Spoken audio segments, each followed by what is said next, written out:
Good morning and welcome back to the Piney Woods Homestead. This is Matthew.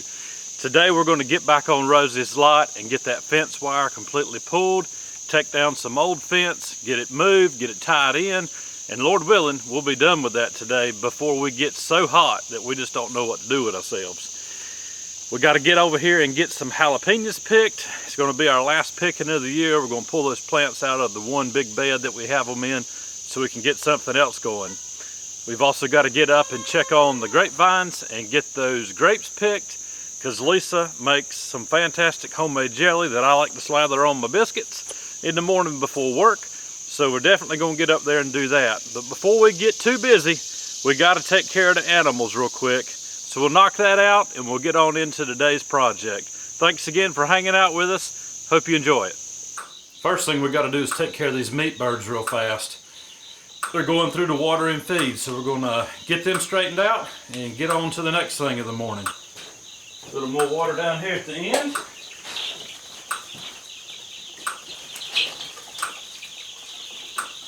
All looking good. Fresh water. I got one more for you. Now these guys are going to go out on pasture here in just a few more days.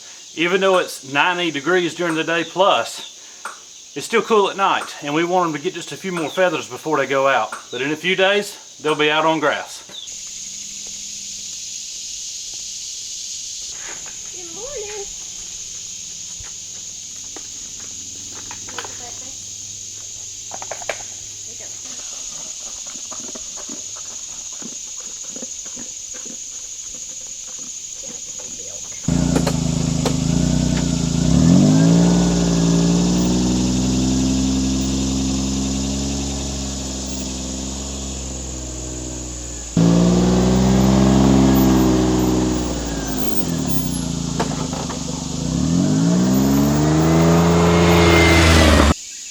Pumpkins have overtaken everything.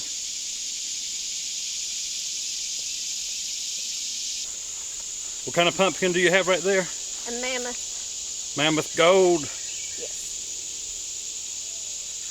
You can see down in there, that's the Cherokee Tam pumpkin coming on. There's quite a few of them out here. There's a fairy tale pumpkin. It's probably about the size of a flat basketball, if that makes sense. About a half full basketball. There's another fairy tale.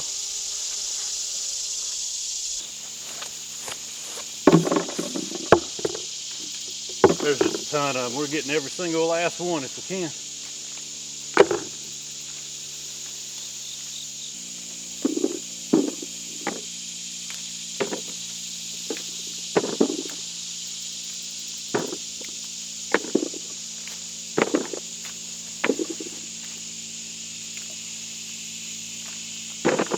It ain't miserable out here right now.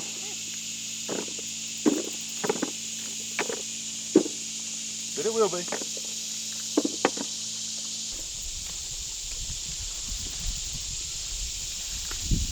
Man, this one's big.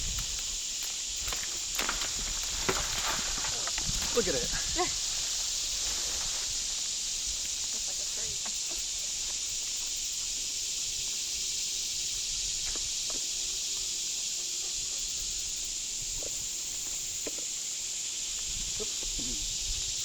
Down. All right, we got the jalapenos pulled up. We picked all the peppers off that we wanted. I think we ended up with about 4 gallons. We'll do something with those, preserve them. We've also got some burgundy okra left in here that Lisa had planted. We've been enjoying frying those up. Last night we had a good meal, fried okra, fried shrimp. It was good. But anyways, we'll pull those out in a few days so we can get this bed cleaned up and get it ready for a fall planting. Here's some of the transplants that Lisa's been doing. We're hoping to get these put in these raised beds. We're struggling because of the heat. We got them started like we normally would, but it's just been extremely hotter than normal. So hopefully they'll hang on. If not, we're going to end up direct seeding some broccoli, cabbage, things like that. So Lisa just told me that was 11 pounds of jalapenos off of that little 3 by 12 foot raised bed. And that's not all. We've been picking them all summer long, so I'll bet you anything we've had 30 pounds of jalapenos off of that one bed. Not to mention what we've had in in-ground gardens. Now we're going to get on up to the grapevines. Morning, dudes and dudettes. I'll keep on scratching. There you go. Keep scratching. Making that compost. Some time. Birds are wearing us out. Yeah, they are.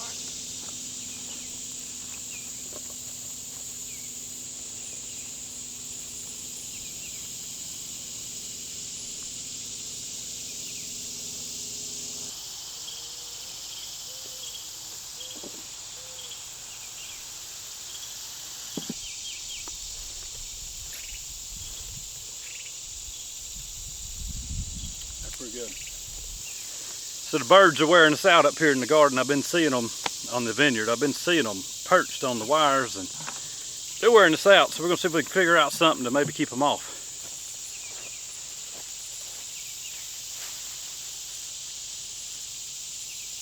Is there another plastic bag back there?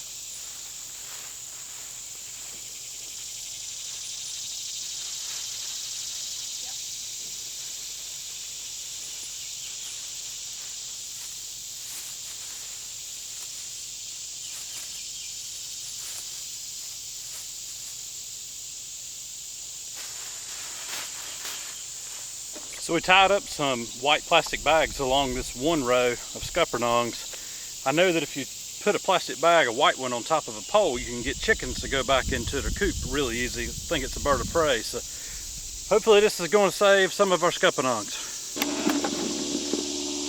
Just to give you an idea, we should have 5 times that many grapes off of just that one muscadine vine that we were picking on. But the birds just been wearing us out. Hopefully what we did up there will help out a little bit.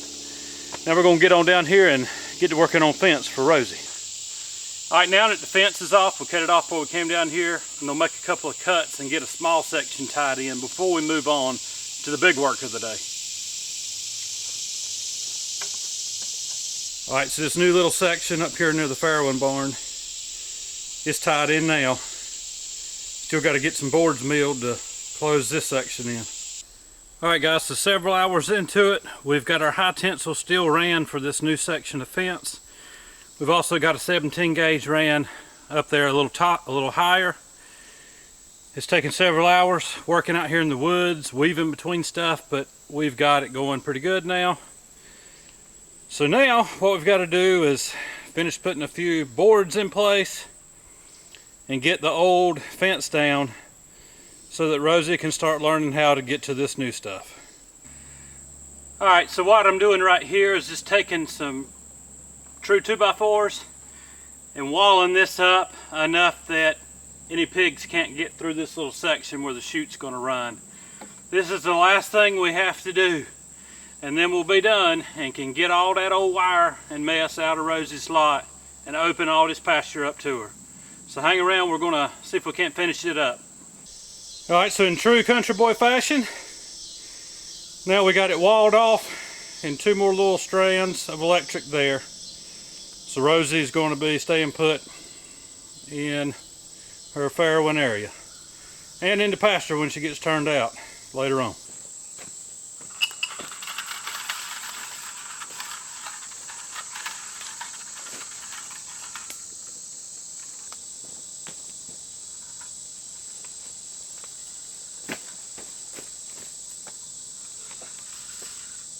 Hold it.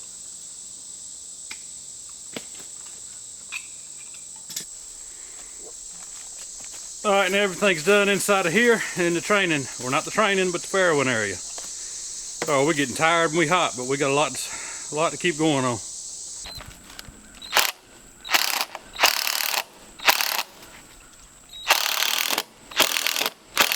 There you go. All right, so all of the old fence wire has been pulled out, and we've left this construction fence up just while we get her water removed. We've got to entice her to come across that, so we're moving the water. We'll feed her a little bit beyond where she's used to going, and she'll come on across that line. It may take her a few days, but once she gets across it, she'll be fine.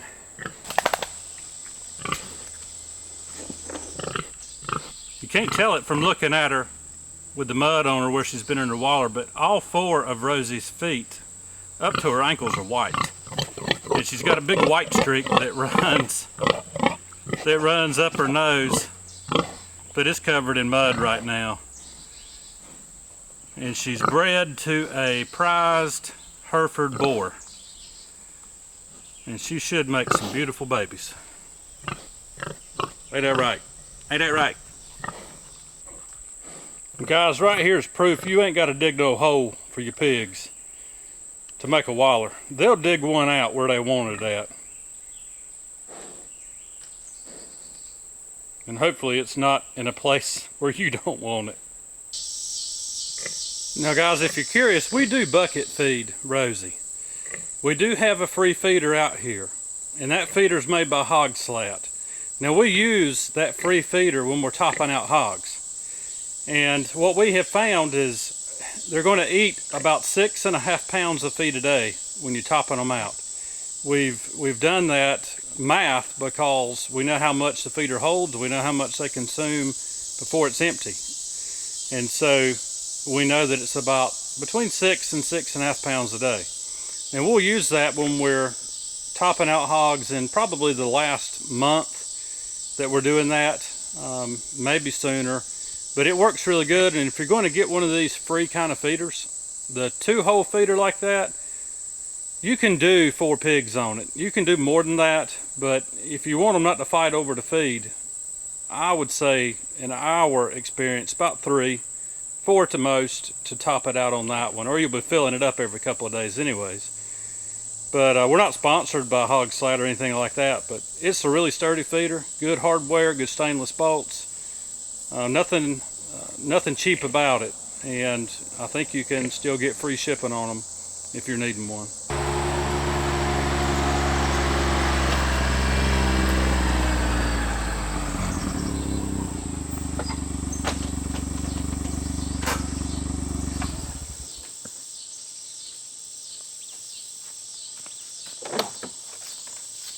Couldn't find that other bucket. Oh, our back got hit. Woo! Right there. Is it maybe in her family hut by chance? No.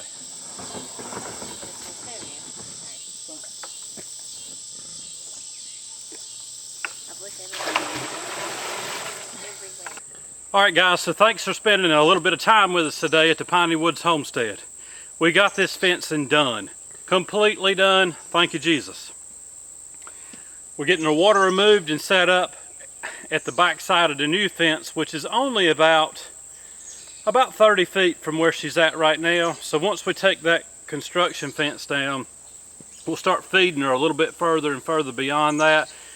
We'll do that this evening, and she'll come on over here and drink this water. It's going to entice her to get on over here quicker rather than later. And we'll start feeding her closer and closer up towards the farrowing area, which is probably close to 100 yards from where I'm at right now. So we'll get her on up there in the next several days. We'll keep feeding her and getting her closer and closer. And once we get her into that area, we'll go ahead and shut her into that 20 by 20 area now that we're getting closer and closer towards farrowing, so that she can go and start building a nest inside of her farrowing barn. We'll lay down some good shavings for her and leave that door open to it, let her go in and out and get comfortable with it. But guys, thanks again for hanging around with us this morning. It's actually afternoon now. We've been out here all day in this heat. Lisa has worked herself silly, so have I. But if you will, hit the like button, subscribe to the channel if you hadn't, and if you have, guys, thank you very much for subscribing to the channel. Click on some of our other videos if you hadn't seen them. We're growing food, we're raising pork, we're raising poultry, and we're doing it all back here on a little less than 20 acres in the woods in the URA Mountains. We love it back here, and guys, we're appreciative of you. So God bless you, and have a good day.